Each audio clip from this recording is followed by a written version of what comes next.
அண்ணா வணக்கங்க. அண்ணா திருப்பூர்லேருந்து சிவகுமாருங்கண்ணா. அண்ணா இந்த பஸ் வந்து லைலாண்டுங்க, 2010 மாடலுங்க. எஃப்சி இன்சூரன்ஸ் இல்லைங்க, 2 ஒரிஜினல் 4 ரீட்டேடுங்க, 2 ஓனருங்க, 55 சீட்டு பர்மிட்டுங்க, 222 வீல் பேஸ். வண்டி வந்து கவுந்தபாடியில் நிற்கிதுங்க, கவுந்தபாடியில் பார்க்கணும். யாருக்காவது தேவைப்பட்டா கொடுங்கண்ணா. பிஎஸ்சி பர்மிட்டு தான், 222 வீல் பேஸுங்கண்ணா, 2+2.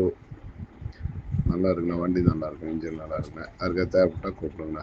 நன்றி, வணக்கங்க. 2 ஓனருங்க, 55 சீட்டு பர்மிட்டுங்க, 222 வீல் பேஸ். வண்டி வந்து கவுந்தபாடியில் நிற்கிதுங்க, கவுந்தபாடியில் பார்க்கணும். யாருக்காவது தேவைப்பட்டா கொடுங்கண்ணா. பிஎஸ்சி பர்மிட்டு தான், 222 வீல் பேஸுங்கண்ணா, 2+2. நல்லா இருக்குண்ணா, வண்டி நல்லா இருக்கும், இன்ஜின் நல்லா இருக்குண்ணா. யாருக்காவது தேவைப்பட்டா கூப்பிடுங்கண்ணா. நன்றி, வணக்கம்.